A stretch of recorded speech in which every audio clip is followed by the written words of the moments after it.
Amy Fisher was the 16-year-old mistress of Joe Buttafuoco, and Mary Jo found out about the affair after she opened the door to Amy and was shot in the head.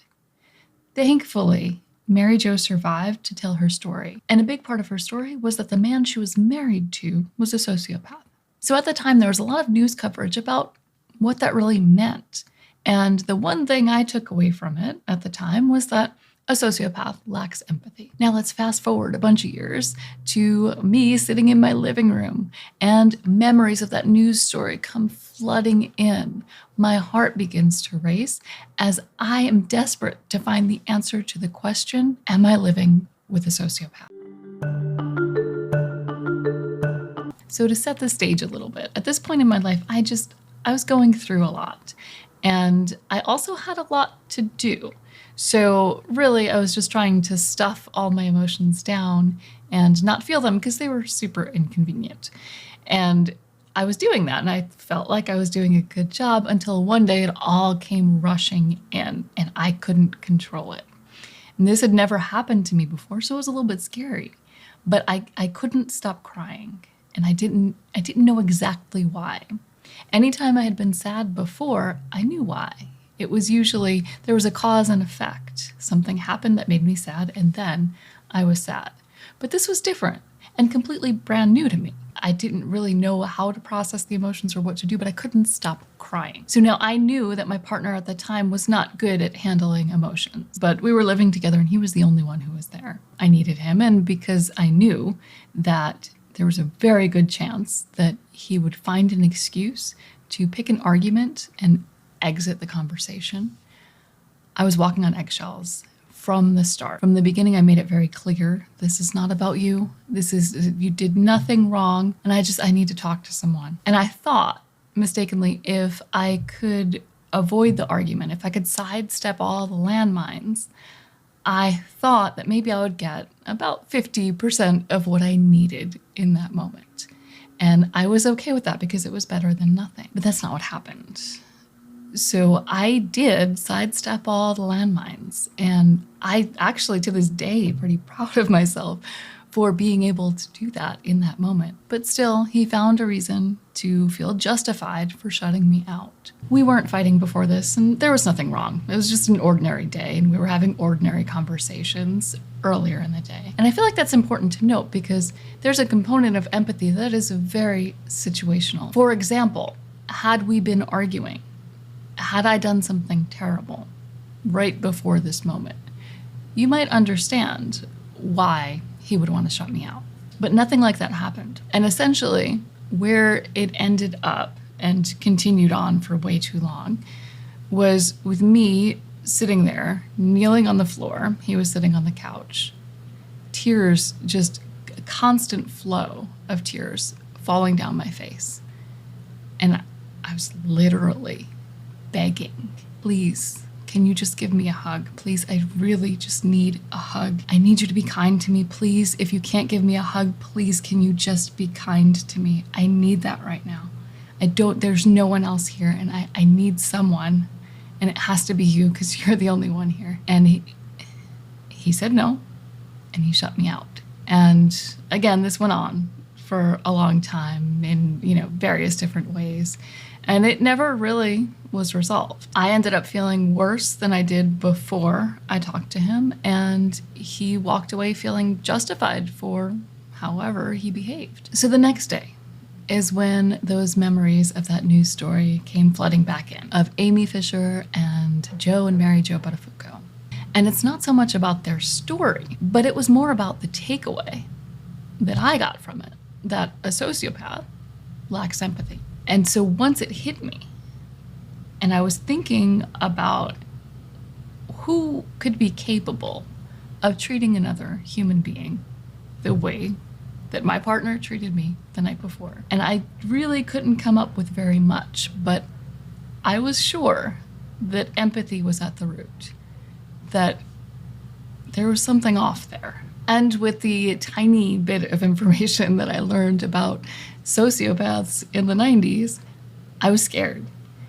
Because once I identified that empathy was at the root of the problem and that the person that I was living with didn't seem to have any, it honestly made me wonder if I was in danger. And so as soon as I made that connection, as quickly as I could, I grabbed my laptop and I typed the words into Google, what is a sociopath? Now, as it turns out, thankfully and quickly, I realized that the person I was living with did not fit the description that I was seeing of a sociopath. So that was a moment of relief. Phew, I'm not in danger. Or am I? Because if he's not a sociopath, then what's going on here? Because it's something. And also, I feel like I should mention that this was not the only example that fits with the low empathy or empathy deficiency. I had been seeing it all along, but I just kind of wrote it off as, well, that's just the way he is. So that's when I learned about narcissism, and at the time there was not a lot of information about the vulnerable type of narcissism, so also it didn't fit. And so I didn't know what was going on aside from the fact that the person that I was with lacked empathy. And so I started researching up, down, and sideways, every different way, every different search term that I could find. And I landed on something that made me feel comfortable in the moment. And so I had decided that in order for me to move on with this relationship, in order for me to carry on, I needed this to be true. And the conclusion that I needed to be true was that this person, their characteristics, everything about them, it was a closer fit to autism than it was to narcissism or sociopathy. And so I clung to that false hope, what I call toxic hope, because long story short, it wasn't true. And that's a story for another day. And so when I breathed that sigh of relief when the person I was with didn't match up with the signs of being a sociopath, after the toxic hope fell by the wayside, I realized that the danger was still very real. Because when you're with someone who is severely deficient or completely lacking empathy, it is a dangerous place, if only for your emotional well-being, which I've learned is incredibly important. So I know that we all come to these conclusions in different ways, but I would love to hear from you if you feel comfortable sharing. What was your aha moment? When did you realize that the callous behavior was really a lack of empathy and not just how that person was? When did it become so strong that you couldn't ignore it? So now we're going to move on to the 5 signs that someone has low empathy. And this could be someone who is a narcissist or sociopath, a psychopath. Or it could be just a regular person who does not have a lot of empathy. Just because someone doesn't show empathy in every moment does not mean that they're a narcissist or have some other personality disorder. And I think that's a really important distinction. Because just like narcissism is on a spectrum, we can think of empathy in a similar way. We don't all have the same amount of empathy. Some people are just more empathetic than others naturally. And empathy is also situational. So if we look back to my own story and we just changed one thing, you would understand why the other person behaved the way that he did. And you'd probably empathize with him. So imagine if instead of setting the scene that nothing happened before and there were no arguments and there were no bad feelings before this all went down, instead of that, let's change that. And let's just imagine that I had just cheated on my partner and I was kneeling on the floor, crying and begging for a hug. You would have more empathy for him than you did for me in that story, wouldn't you? So empathy is not a static concept. It's very fluid and it is situationally dependent. And this might make it sound impossible to figure out if somebody is low in empathy, but it's actually not. There are some signs that are pretty consistent with people who have low empathy. But the really important thing to note is that you're looking for patterns of behavior. And these are patterns that you can detect way before you have that big aha moment that there's absolutely no way this person has an ounce of empathy if they can do that thing or if they can treat a person this way. Because once you've gotten to that moment, once you've gotten to that aha moment, it's probably pretty certain that a lot of damage has already been done. So the first pattern that we're going to look for is victim blaming or shaming. And this could be a sign that the person lacks empathy, or it could be a sign that they empathize more with the abuser than the victim. Either way, it's a major red flag. So while I would say that victim blaming and shaming is never okay, paying attention to patterns is really going to tell you a lot more about who this person truly is than you would be able to find out from one off-the-cuff comment. And I can give you a really simple example of how this might come out in real life. So one winter I was walking through a parking lot and I slipped on some ice and completely wiped out. And I was with my partner at the time, same person from the other story. And because it was a nice situation, I kind of needed a hand to get up. But before he would reach out his hand to help me, he had to make sure, not just make one comment, but make sure I understood and acknowledged that it was my fault that I fell. If you can relate and you know someone like this, let me know in the comments. So the next pattern to look out for is dismissing someone's feelings. So this happens a lot with gaslighting. So you can say that you're feeling upset, or you can say that something that somebody said to you hurt your feelings. And the other person might say, you know what, you're being too sensitive, you're overreacting, you're making a big deal out of nothing. So if this happens once with somebody you've known for ages, it's probably not a big red flag. But if it's a pattern of behavior, if they are always dismissing your feelings and not letting you express yourself, this person is probably struggling with low empathy. So another sign that someone has low empathy is that they are a grudge holder. So there are times when somebody does something unforgivable, or somebody is a toxic influence on your life, and you feel that really the best thing to do is cut them out. And maybe you don't feel like forgiving them. You don't have to.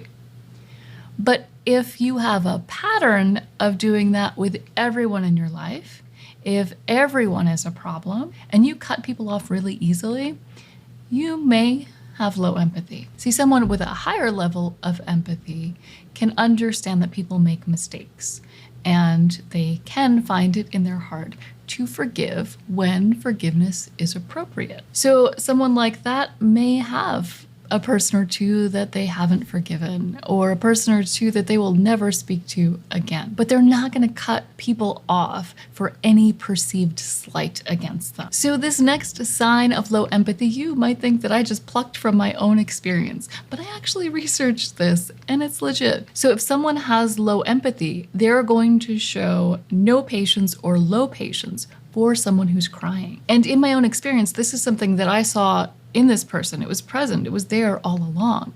But I kind of wrote it off because no one's really comfortable around someone who's crying. No one really is ever sure exactly what to do. And you can feel uncomfortable, even though you have empathy, because you're not sure what that person needs. And you want to be there for that person, but you don't know how exactly that person needs you to show up. And the difference here, I think, is that someone who has a good deal of empathy is going to show up no matter what. They're going to try to be there for that person and be what that person needs. Someone who does not have sufficient empathy, even if they're trying to make it seem like they do, something is going to appear off about it. Either it's going to be extremely awkward, or it's going to be over the top. There's going to be something that you maybe can't even put your finger on, but you might notice that just something's off about it. And the next sign of low empathy is one that we see all over social media today, and that is the inability to hear someone speak about something you don't agree with. So empathy is easy when you agree with someone. If you're exactly like me, empathy is easy breezy. I just have to think like me to understand where you're coming from. But this is something that I think a lot of people are missing today, is that you can empathize with someone you don't agree with.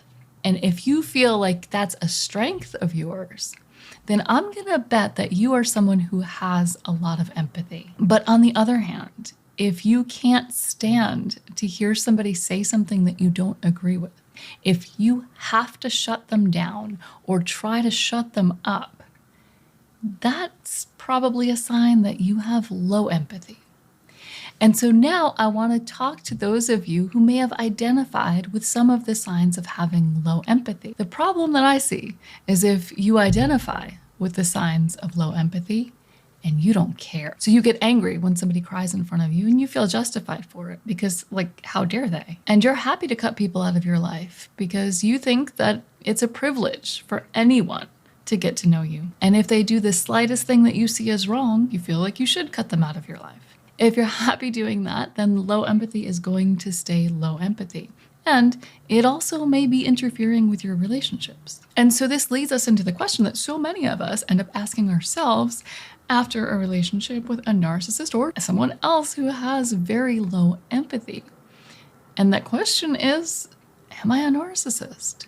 And I'm going to link to a video right here where I cover that topic in great detail. So the only way to know for sure if you're a narcissist is to see a therapist who can diagnose you. No video on the internet is going to tell you for sure whether you are or are not a narcissist. But this is a good place to start because the feedback I've gotten from this video is that after watching, people don't feel as strong of a need to ask that question anymore. So if you found this video helpful, click right over here and subscribe, and I will see you next week.